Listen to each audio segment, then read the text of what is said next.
नमस्कार, hello and welcome to my YouTube channel Anokhi Saheli. कैसे हैं आप लोग? आई विश कि आप, आपके जानने वाले, आपके परिवार वाले सभी लोग खुश हों, स्वस्थ हों और मस्त हों।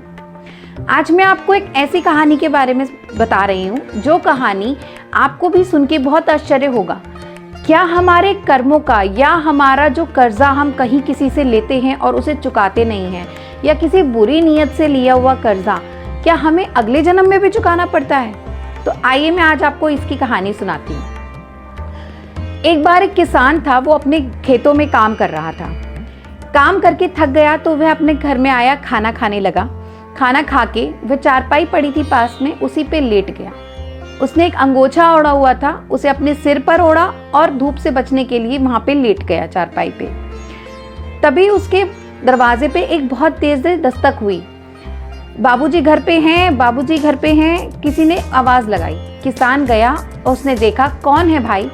तो वो व्यक्ति बोला कि मैंने सुना है आपके पास कोई बछड़ा है बेचने के लिए, क्या आप उस बछड़े को बेचना चाहोगे?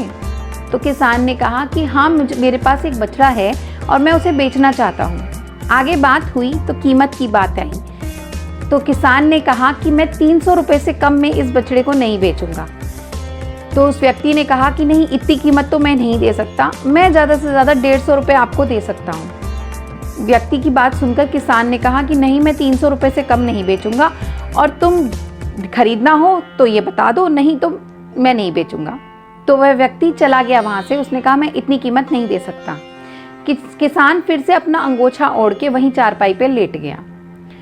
कुछ देर बाद उसने देखा कि उसका अंगोछा उसके सिर पे से हट गया है।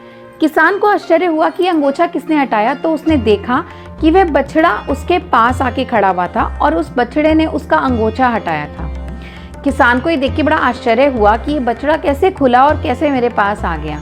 अभी किसान का दिमाग में कुछ बातें चली रही थी, इतने में वह बछड़ा एकदम से बोल पड़ा। किसान को उसकी आवाज सुनकर शब्द रह गया, उससे समझ नहीं आया कि वो क्या बोले। बछड़े ने इससे कहा कि वो व्यक्ति अभी दोबारा आएगा, भाई तुम एक काम करना कि 200 रुपये कीमत तय करके मुझे उस व्यक्ति को बेच देना। तो किसान बहुत ही आश्चर्यचकित हो गया कि ये बछड़ा कैसे बोल सकता है और ये कैसे मुझे बता रहा है कि मुझे क्या करना है। उसे कुछ समझ में नहीं आ रहा था। तो उस बछड़े ने कहा कि भाई, मुझे तुम्हारा 200 रुपये का कर्जा चुकाना है। पिछले जन्म में मैंने तुमसे वो 200 रुपये का कर्जा लिया था और वह आज तक नहीं चुकाया।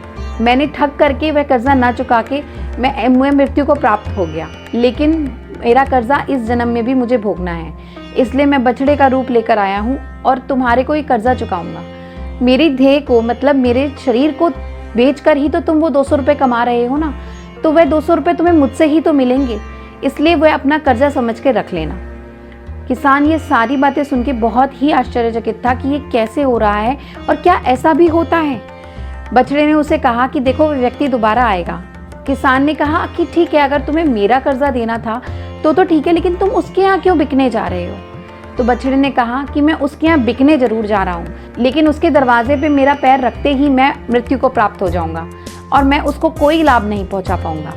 मगर उस व्यक्ति से भी मुझे 200 रुपये लेने थे और वह पैसे मैं उससे लेकर तुम्हें दे रहा हूँ, क्योंकि उस मेरी देह को बेचकर ही तो तुम उससे पैसे ले रहे हो। ऐसे जो तुम्हें मैंने कर्जा देना था वो भी चुक जाएगा और उससे जो मुझे लेना था वह भी चुक जाएगा। दोनों ही तरफ से हिसाब बराबर हो जाएगा और मेरे जन्म का कारण सफल हो जाएगा। किसान इन सब बातों को सुनकर उसके आंखों में आंसू आ गए और वह मर्मक तरीके से उस बछड़े को देखने लगा। इतनी ही देर में उसके दरवाजे पे दोबारा दस्तक हुई। किसान ने देखा वो व्यक्ति दोबारा वहीं खड़ा है दरवाजे पे। उसने देखा कि वो व्यक्ति आया है और कह रहा है कि भाई 200 रुपये में बात तय कर लो और ये बछड़ा मुझे दे दो। किसान के हाथ पैर ठंडे पड़ गए और उसे कुछ समझ में नहीं आया। उसने उस व्यक्ति को देखा और उस बछड़े को देखा। बछड़े की शक्ल देखकर किसान के मन में दया आ गई और किसान ने सोचा कि क्यों ना मैं इस बछड़े की बात मान लूं और इसका जीवन सफल कर दूं। किसान ने उस व्यक्ति से 200 रुपये लिए और उस बछड़े को बेच दिया और उस बछड़े के कहे अनुसार यही हुआ। बछड़े ने जैसे ही उस व्यक्ति के दहलीज पे कदम रखा, उसने माँ कह के पुकारा और वह मर गया और वह मृत्यु को प्राप्त हो गया।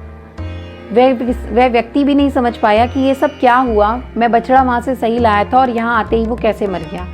लेकिन किसान ये बात जानता था, लेकिन वो किसी को कह नहीं सकता था। तो देखा आपने कि कर्जा चुकाने के लिए कभी कभी हमें अगला जन्म भी लेना पड़ता है। तो क्यों ना हम किसी को भी ना ठगें, ना कभी किसी से कोई कर्जा रखें। कोशिश करें कि हमारा जो भी कर्जा है, हमने कभी किसी से कुछ भी लिया है तो वो इसी जन्म में उसे वापस करके हम अपना जीवन सफल कर लें। कैसी लगी आप लोगों को आज की मेरी कहानी? आई होप कि आपको ये कहानी अच्छी लगी हो। अगर आपको मेरी कहानियाँ अच्छी लग रही हैं तो प्लीज़ मेरे चैनल को सब्सक्राइब कीजिए, मेरे वीडियोस को लाइक कीजिए और अपने फ्रेंड्स एंड फैमिली के साथ शेयर करिए, ताकि वो भी इन कहानियों को सुनने का आनंद प्राप्त कर सकें। और अब आप मुझे इंस्टाग्राम पे भी फॉलो कर सकते हैं। मेरी आईडी है अनोखी सहेली के नाम से, तो प्लीज़ इंस्टाग्राम पे भी आप मेरी आईडी को फॉलो कर सकते हैं। Thank you so much. मैं मिलती हूँ आपको नेक्स्ट वीडियो में एक नई कहानी के साथ। नमस्कार।